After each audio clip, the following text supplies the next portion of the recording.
Na Central Folk, que nace alá polo ano 2001, nun contexto onde, como falábamos, parecía que a música tradicional ou a música popular urbana empezaba a coller moitísima forza. Realmente non existía, e prácticamente sigue sin existir, pero daquela era moi manifesta a ausencia dun lugar onde poder especializarte neste tipo de música. Existía o conservatorio, como o seu propio nome indica, conservaba esas músicas académicas e eruditas dunha cultura que non ten nada que ver coa nosa, ou si que ten que ver, pero non ten nada que ver coa nosa especificidade como pobo, e existían os lugares onde poder aprender música tradicional, que eran as asociacións folclóricas, as asociacións veciñais, donde cumplen unha función moi social,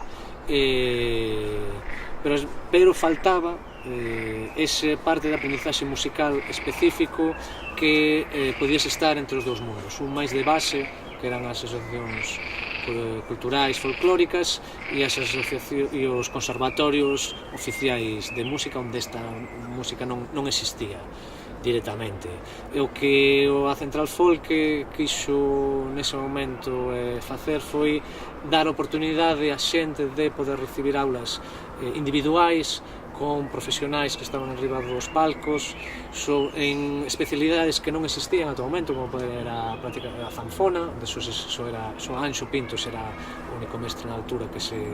existía, acordeón diatónico, que non existía, e unha cosa moi importante que eran aulas individuais, cara a cara, cos propios mestres, ademais de dar oportunidade ao alumnado de ter outro tipo de experiencia máis aló das aulas, como eran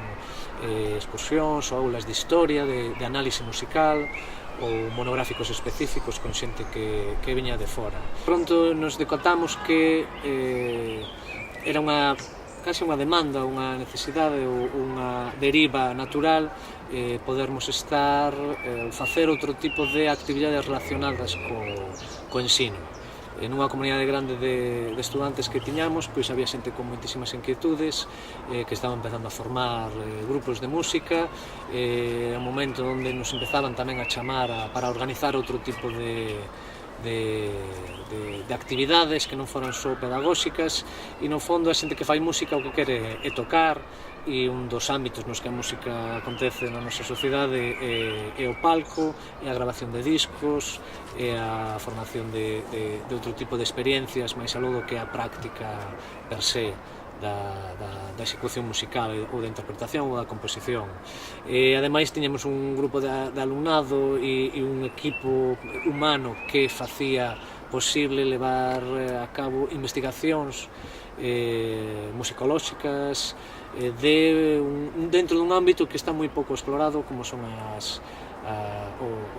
o patrimonio inmaterial, que é do que estamos a falar. Entón é moi fácil conservar traxes, é moi fácil conservar instrumentos, ou non é tan fácil, pero é algo tangible. O patrimonio inmaterial é algo con moi pouco valor real, monetario, pero con grande valor social e cultural. Entón, ese obxecto é co que nos traballamos.